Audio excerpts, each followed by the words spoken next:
नमस्कार, मी मंदाच्या रसोईमध्ये तुम्हा सर्वांचे स्वागत। आज मी केलेली आहे बघा फ्लावर, वाटाणा आणि बटाट्याची मिक्स भाजी। ही भाजी भाकरीबरोबर, बाजरीच्या भाकरीबरोबर गरम गरम इतकी भारी लागते ना, तर ती कशी करायची ते तुम्हाला मी दाखवते। तर बघा, आता इथे मी पाव किलो वाटाणे घेतलेले आहेत, त्याच्यातले दाणे असे काढून घेतलेले आहेत। त्याचबरोबर आता वाटाण्याच्या हिशोबाने मी बटाटे घेतलेले आहेत। बघा, इथे 3 बटाटे घेतलेले आहेत मीडियम साईजचे। त्याच्यावरचं साल काढून घ्यायचं आणि ते बटाटे आहेत ना मोठे मोठेच करून कापून घ्यायचे, म्हणजे एका बटाट्याचे 8 पीस किंवा 4 पीस असे करून घ्यायचे। तर बघा, ते हे त्याचप्रमाणे मी हे सर्व बटाटे कापून घेतलेले आहेत। आणि पुढे आता बघा फ्लावर पण घेतलेला आहे, तो फ्लावर पण तुम्हाला मी दाखवते। पाव किलो फ्लावर घेतलेला आहे, त्याचे पण असे हाताने जर तुम्हाला येत असेल मोठे मोठे पीस कापून, म्हणजे असे तोडून घ्यायला तर ते तुम्ही घेऊ शकता। नाही जमलं, फ्लावरचे बारीक बारीक तुकडे पडायला लागले तर त्याला चाकूने कापून घ्या। मोठे मोठेच पीस करून घ्यायचे, कारण ह्याच्यामध्ये कसा फ्लावर दिसला पाहिजे, भाजीमध्ये छान दिसते अशी, खायलाही छान। आता बघा, हे फ्लावरचे बारीक बारीक पीस करून घेतलेले आहेत, ते मिठाच्या पाण्यामध्ये मी टाकलेले आहेत, कारण फ्लावरमध्ये कसे किडे असतात म्हणून।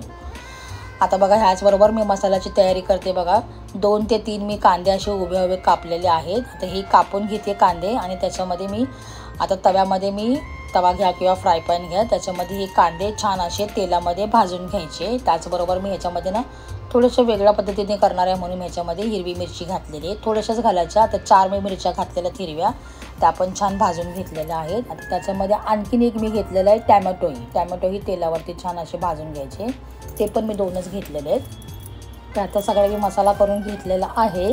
आता कढईमध्ये आपण आता एक छोटासा कांदा आपण कापून घ्यायचा आणि तो तेलामध्ये छान असा भाजून घ्यायचा, आणि भाजल्याच्या नंतर त्याच्यामध्ये कढीपत्ता टाकून घ्यायचा। कढीपत्ता टाकल्याच्या नंतर आता हे जे वाटण केलेलं आहे ना, हे वाटण टाकून घ्यायचं ह्याच्यामध्ये। वाटण टाकल्याच्या नंतर थोडंसं आपण ह्याच्यामध्ये हळद टाकायची, नंतर लगेच लाल मिरची पावडर टाकायची। हे सर्व 1-1 चमचे किंवा तुमच्या अंदाजाने तुम्ही घ्या।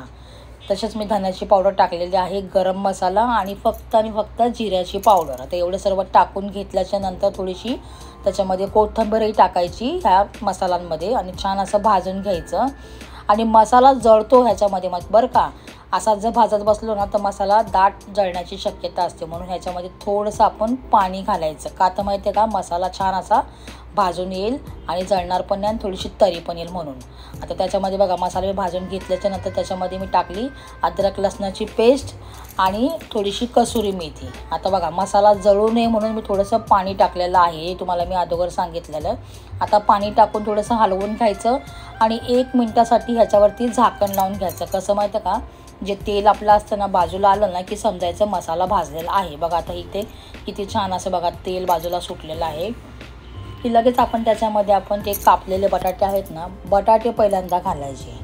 बटाटे घातले की लगेच त्याच्यावरती आपण फ्लावर पण घालायचा आणि छान असं त्याला हलवून घ्यायचं, म्हणजे मसाला लागला पाहिजे असं हलवून घ्यायचं। घातल्याच्या नंतर आपण त्याच्यामध्ये वाटाणे घालायचे आणि तेही छान असे हलवून घ्यायचे। तर बघा, मी सगळं काही हलवून घेते। बघा, बटाटा आणि वाटाणा पहिल्यांदा हलवून घेते छान असा, आणि नंतर मग त्याच्यामध्ये आपण वाटाणे टाकून घेणार आहोत, तर तेही टाकते। बघा, आता मसाले छान असे याला लागलेले आहेत बटाटा आणि फ्लावरला। आता नंतर आपण ह्याच्यामध्ये वाटाणे का घालायचे, कारण वाटाणे लगेच शिजतात म्हणून वाटाणे आपण नंतर घालायचे, म्हणजे फ्राय केल्याच्या नंतर। आता वाटाणे घातल्याच्या नंतर पण आपण थोडंसं हलवून घ्यायचं, छान असं मिक्स त्याला मसाल्यामध्ये छान असं मिक्स करून घ्यायचं।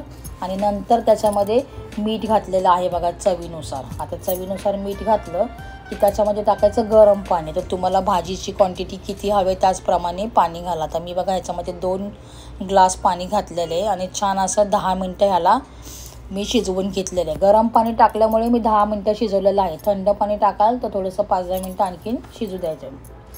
बरं, आता बघा ही भाजी झाली, कशी झाली ते मला सांगा।